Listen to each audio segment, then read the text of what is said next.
अमरावती शहरातील अग्निसुरक्षा अधिक मजबूत करण्यासाठी महत्त्वाची पावले उचलण्यात आली आहेत। अमरावती महानगरपालिकामध्ये आयुक्त सौम्य शर्मा चांडक यांच्या अध्यक्षतेखाली अग्निशमन विभागाची सविस्तर आढावा बैठक पार पडली। या बैठकीत शहरातील वाढत्या आगीच्या घटनांवर नियंत्रण आणि आपत्कालीन प्रतिसाद अधिक प्रभावी करण्यासाठी भर देण्यात आला। अमरावती शहरातील वाढती लोकसंख्या आणि नागरी विस्तार लक्षात घेता अग्निसुरक्षा अधिक बळकट करण्याच्या दृष्टीने महानगरपालिकेत महत्त्वपूर्ण बैठक घेण्यात आली। बैठकीच्या सुरुवातीला अग्निशमन विभागाच्या कामकाजाचा सखोल आढावा सादर करण्यात आला। मागील काही काळात शहरात घडलेल्या आगीच्या घटनांचे विश्लेषण, बचाव कार्यांची कार्यक्षमता आणि प्रतिसादाची वेळ यावर चर्चा झाली। उंची इमारती, व्यापारी संकुले, सरकारी कार्यालय आणि गर्दीच्या ठिकाणी अग्निसुरक्षा नियमांचे काटेकोर पालन होत आहे का याची नियमित तपासणी करण्याचे निर्देश देण्यात आले। तसेच अग्निशमन उपकरणांची तपासणी, देखभाल आणि अत्याधुनिक यंत्रसामुग्री खरेदीबाबतही चर्चा करण्यात आली। आयुक्त सौम्य शर्मा चांडक यांनी मनुष्यबळाच्या कमतरतेवर विशेष भर देत रिक्त पदे तातडीने भरण्याचे आणि कर्मचाऱ्यांना नियमित प्रशिक्षण देण्याचे आदेश दिले।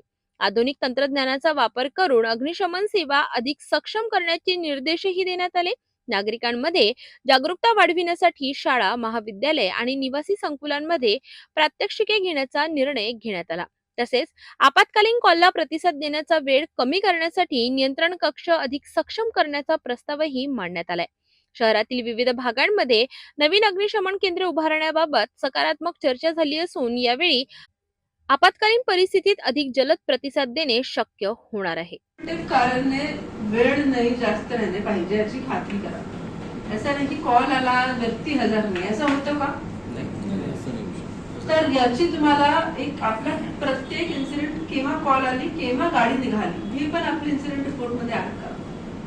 पहिला कॉल केव्हा प्राप्त झाला, पहिली गाडी केव्हा निघाली, किती रिस्पॉन्स टाइम आहे, नंतर मग आपली रिस्पॉन्स टाइमची रिपोर्ट एक तयार होऊन जाईल की आम्हाला साधारणतः एवढा रिस्पॉन्स टाइम आमचा राहतो।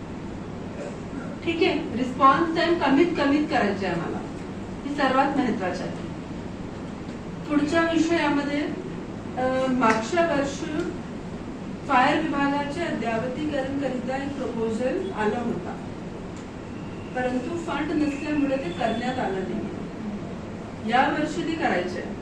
फायर विभाग मध्ये एक ते प्रत्येक गाडीला जीपीएस देणे, तो प्रेझेंटेशन पण झालं की सगळं झालं होता। 50 लाखचा प्रपोजल होता। आपल्याकडे वॉलकट कंपाऊंड येथे जे नवीन ऑफिस तयार झालंय तिथे टीव्ही लावणे, तिथे पूर्ण रिपोर्टिंग करणे, तुमची रिपोर्टिंग जी आहे तुमच्या पूर्ण ते सोल्युशन साठी सांगितलं होतं। यामध्ये तुम्ही वेंडर शोधा, तुम्ही लोक पण विचारू शकता काही इतर महानगरपालिकाला जर चांगला सुरू आहे, कारण ही या पद्धती योग्य नाही। आपलं जे कंट्रोल रूम आहे, कंट्रोल रूम मध्ये आपल्याकडे जे व्यक्ती मॉनिटर करत आहेत त्यांना दिसले पाहिजे की कोणती गाडी कुठे। एकंदरीत या बैठकीमुळे अमरावती शहरातील अग्निसुरक्षा यंत्रणा अधिक मजबूत आणि तत्पर होण्याची अपेक्षा व्यक्त केली जात आहे। नागरिकांच्या जीवित आणि मालमत्तेच्या संरक्षणासाठी प्रशासन सज्ज असल्याचा संदेशही यावेळी देण्यात आला।